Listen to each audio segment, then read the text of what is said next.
다 같이 사도신경으로 신앙 고백하도록 하겠습니다. 전능하사 천지를 만드신 하나님 아버지를 내가 믿사오며 그 외아들 우리 주 예수 그리스도를 믿사오니 이는 성령으로 잉태하사 동정녀 마리아에게 나시고 본디오 빌라도에게 고난을 받으사 십자가에 못 박혀 죽으시고 장사한 지 사흘 만에 죽은 자 가운데서 다시 살아나시며 하늘에 오르사 전능하신 하나님 우편에 앉아 계시다가 저리로서 산자와 죽은 자를 심판하러 오시리라. 성령을 믿사오며 거룩한 공예와 성도가 서로 교통하는 것과 죄를 사하여 주시는 것과 몸이 다시 사는 것과 영원히 사는 것을 믿사옵나이다. 아멘.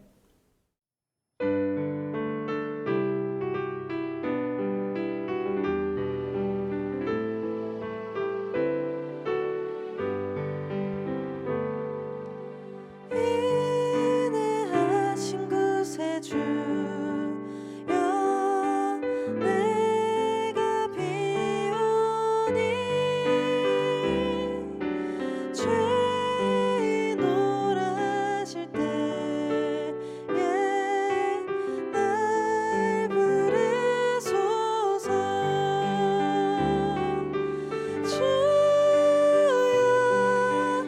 주여 내가 비오니 죄인 오라실 때에 날 부르소서.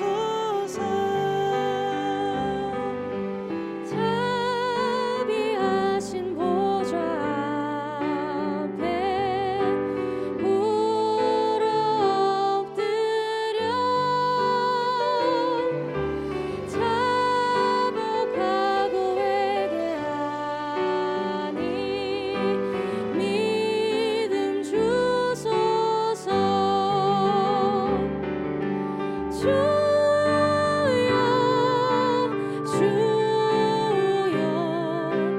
내가 비오니 죄인 오라실 때에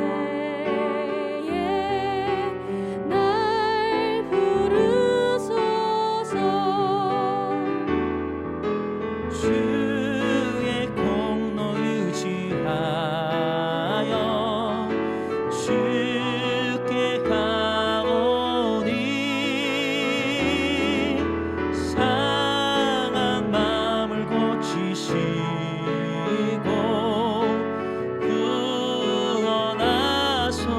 구원하소서. 주여 내가 비오니 죄인 오라실 때에 날 부르소서.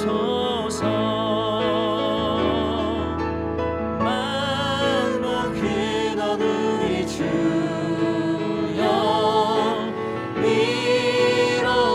위로하소서.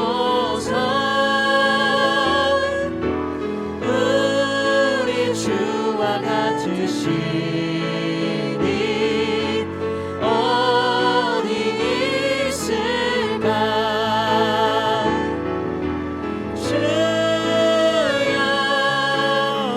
주여 내가 비오니 죄인 오라실 때에 날 부르소서.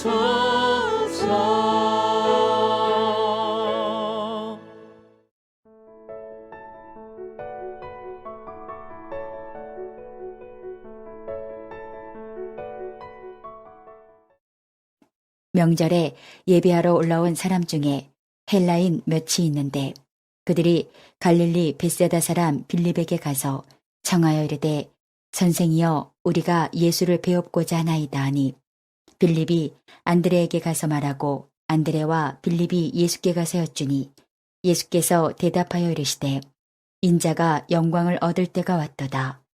내가 진실로 진실로 너희에게 이르노니 한 알의 밀이 땅에 떨어져 죽지 아니하면 한 알 그대로 있고 죽으면 많은 열매를 맺느니라. 자기의 생명을 사랑하는 자는 잃어버릴 것이요 이 세상에서 자기의 생명을 미워하는 자는 영생하도록 보존하리라. 사람이 나를 섬기려면 나를 따르라. 나 있는 곳에 나를 섬기는 자도 거기 있으리니 사람이 나를 섬기면 내 아버지께서 그를 귀히 여기시리라. 지금 내 마음이 괴로우니 무슨 말을 하리요. 아버지여, 나를 구원하여 이 때를 면하게 하여 주옵소서. 그러나 내가 이를 위하여 이 때에 왔나이다. 아버지여, 아버지의 이름을 영광스럽게 하옵소서 하시니 이에 하늘에서 소리가 나서 이르되 내가 이미 영광스럽게 하였고 또다시 영광스럽게 하리라 하시니 곁에 서서 들은 무리는 천둥이 울었다고도 하며 또 어떤 이들은 천사가 그에게 말하였다고도 하니 예수께서 대답하여 이르시되 이 소리가 난 것은 나를 위한 것이 아니요 너희를 위한 것이니라. 이제 이 세상에 대한 심판이 이르렀으니 이 세상의 임금이 쫓겨나리라. 내가 땅에서 들리면 모든 사람을 내게로 이끌겠노라 하시니 이렇게 말씀하심은 자기가 어떠한 죽음으로 죽을 것을 보이심이로라. 오늘 본문의 시작은 헬라인들이 예수님을 찾아오는 것으로부터 시작됩니다. 이 헬라인들이 이방인들이었다는 것은 다 알고 있는 내용들이었고요. 당시에 있는 많은 헬라인들, 즉 이방인들은 꼭 개종을 하지 않아도 나와서 예배를 드릴 수 있었음을 이방인들이 뜰이 있었기 때문에 예배를 드릴 수 있었음을 우리는 알 수 있는데요. 그들이 찾아오자마자 예수님께서는 제자들에게 이야기하십니다. 인자가 영광을 받을 때가 왔다. 이 말을 들은 제자들은 아마 많은 것들을 생각했을 것 같은데요. 그 중에서 드디어 예수님께서 왕으로 되시는 건가? 라는 생각을 하는 사람도 있었을 것입니다.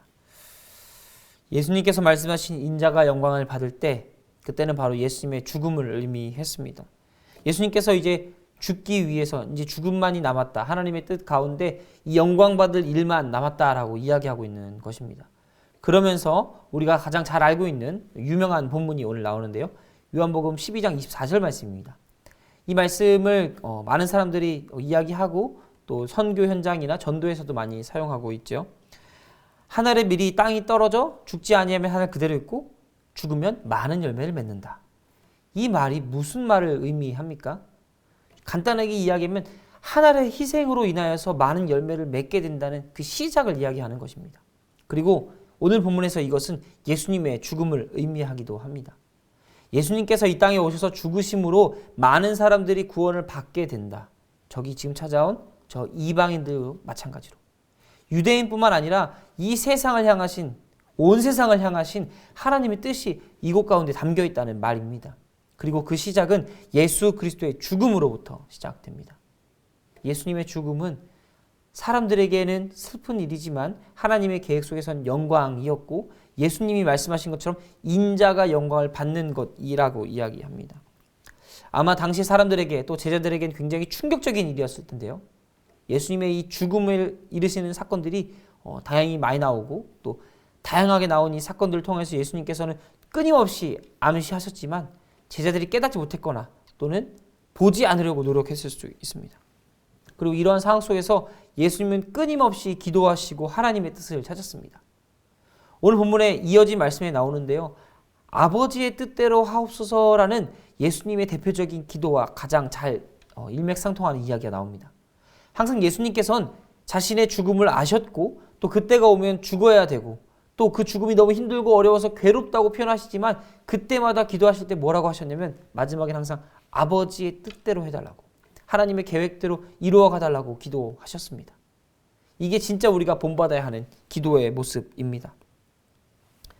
예수님은 쉬지 않고 기도하셨고 기도하실 때마다 하나님은 응답하셨습니다. 하나님의 이 응답은 사람들로 하여금 믿게 되는 결과를 가져오는데요. 오늘 본문에서도 예수님께서 제자들을 가르치시고 자신의 죽음에 대해서 이르시고 또 기도하신 다음에 하늘로부터 어떠한 응답이 오는 것을 듣게 됩니다. 어떤 사람들은 이것을 듣고 천둥 소리라고 이야기하고요. 어떤 사람들은 이것을 천사들이 말하는 것 같다고 이야기합니다. 근데 예수님께서는 이 모든 현상들이 다 예수님을 위한 것이 아니라 너희들을 위한 것이라고 이야기합니다. 왜냐하면 이것들이 바로 증거가 되기 때문입니다. 지금 당시 사람들에게 필요한 것은 증거였고 하나님께서는 그 가운데 증거를 보여주심으로 그들 마음 가운데 믿음을 선물해 주셨다는 것이죠. 다시 돌아와서 오늘 우리가 읽었던 본문 중에 특별히 열매를 맺는다는 이 이야기에 우리는 주목해 볼 필요가 있습니다. 열매를 맺는다는 것이 얼마나 힘든 일입니까? 또 많은 시간과 또 공을 들여야 하는 일입니까? 자연적으로 맺어지는 건 너무 어렵지만 사람이 이런 식물들, 나무를 가꾸는 것도 쉽지 않습니다. 그 나무가 자라날 수 있도록 좋은 땅을 먼저 가꾸는 게 필요하고요. 좋은 땅에 또 좋은 영양분이 있는지, 수분은 충분한지 항상 살펴봐야 합니다. 또 그 씨앗을 심을 때에 씨앗을 방해하는 것들은 주변에 없는가 주변 정리도 잘 해야 되고요. 단순히 싹이 났다고 해서 이제 끝났다가 아니라 이 싹이 잘 자라날 수 있도록 항상 보살피고 햇빛도 잘 씌워주고 물도 많이 주고 영양분도 공급해야 된다는 거죠. 그리고 이 나무가 그냥 싹만 조금 자라나면 끝입니까? 혹시 옆으로 휘진 않을까? 또 잘못된 가지가 나진 않을까? 가지치기도 해주고요. 만약에 휘어 있다면 부목도 되져서 바로 자라날 수 있도록 성장할 수 있도록 만들어줘야 하지 않겠습니까? 그 다음에 이 나무가 정말 장성해서 커져서 이제 혼자 설 수 있을 그때에 비로소 이 나무는 열매를 맺게 되는 것입니다. 이 수많은 과정들, 노력들, 헌신들이 있어야 이 나무 한 그루가 잘 자라날 수 있다는 거죠. 나무를 키우는 것도 이렇게 어려운데 사람 가운데 복음을 심고 자라나게 하는 건 얼마나 힘들겠습니까? 제가 다녔던 대학교에서 이런 말이 있었습니다. 당년에 거두려거든 곡식을 심고 10년에 거두려거든 나무를 심고 100년에 거두려거든 사람을 심고 영원히 거두려거든 복음을 심으라. 이 말에서 이야기하고 있지만 복음을 심는 것만이 영원한 생명을 얻을 수 있고 사람을 얻는 것도 나무를 얻는 것도 곡물을 얻는 것도 모두가 유한하고 한정적이지만 복음을 심어서 영원히 얻는 것만큼 이로운 게 없다라고 이야기하고 있는 거죠. 오늘 본문 말씀을 참 잘 반영하고 있는 말인 것 같습니다. 우리의 삶도 누군가의 노력과 희생으로 지금 이렇게 만들어지지 않았습니까? 우리가 어렸을 때 혼자서 밥을 먹을 수 있습니까? 또 혼자서 씻을 수 있습니까? 다 부모님이 해주시고 챙겨주시고 지금 이렇게 자라날 수 있도록 헌신해준 분이 있기 때문에 우리가 지금 이렇게 있지 않습니까? 또 육체는 그렇다 쳐도 우리의 신앙적인 부분은 어떻습니까? 그냥 우리가 어느 순간 하나님을 알게 돼서 깨닫게 돼서 하나님 앞에 나와서 예배드릴 수 있었습니까? 아닙니다. 많은 사람들의 노력과 헌신과 가르침과 교육과 또 하나님께서 보내주신 그 사람 통하여서 우리의 영혼이 세워졌기 때문에 우리가 지금 여기 있는 것 아니겠습니까? 우리도 누군가의 희생으로 만들어진 사람이라는 겁니다. 그 사람들의 시간과 헌신과 물질이 우리에게 왔기 때문에 우리가 지금 이렇게 될 수 있었다는 거죠. 그리고 그 시작은 예수 그리스도로부터 시작되었습니다. 하나님께서는 예수 그리스도를 통해서 시간이 지난 2000년이 지난 지금 이 시간을 살고 있는 우리에게까지 영향을 주고 계신 겁니다. 하나님의 계획은 이처럼 짧지 않고 영원하고 길며 물론 끝이 있지만 한없이 넓은 하나님의 계획을 갖고 우리에게 다가오고 계십니다. 이 말은 우리가 받았던 것처럼 우리도 누군가에겐 그렇게 해야 된다는 것입니다. 멀리 보지 마시고 저기 아프리카나 유럽을 보지 마시고 지금 당장 내가 서 있는 이곳을 먼저 살펴보십시오. 우리에게 영향을 받는 사람들이 있지 않습니까? 우리가 보살펴야 되는 자들이 있지 않습니까? 우리가 심어야 되고 자라나게 만들어야 될 사람들이 주변에 너무 많지 않습니까? 먼저 그 사람들을 보살펴 보십시오. 하나님께서 주신 그 영원 사랑에 대한 마음이 끌어넘쳐서 그들에 대한 관심을 가지고 그들을 사랑하고 기도하고 그들의 삶을 세워가며 그리스도의 장성한 분량에 이르기까지 그들을 헌신해 보십시오. 하나님께서 예수님을 통해 이루신 이 땅 가운데 있는 사랑을 우리도 조금은 느낄 수 있을 것입니다.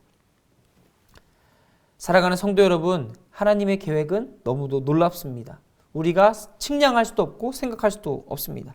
다만 그 하나님의 계획과 그 사랑을 우리도 조금 맛볼 수 있는 시간이 있습니다. 지금 살고 있는 이곳에서 그 자리에서 하나님의 사람들을 세워보시기 바랍니다. 복음으로 또 사랑으로 그들의 영혼을 만지고 그들을 세워보시기 바랍니다.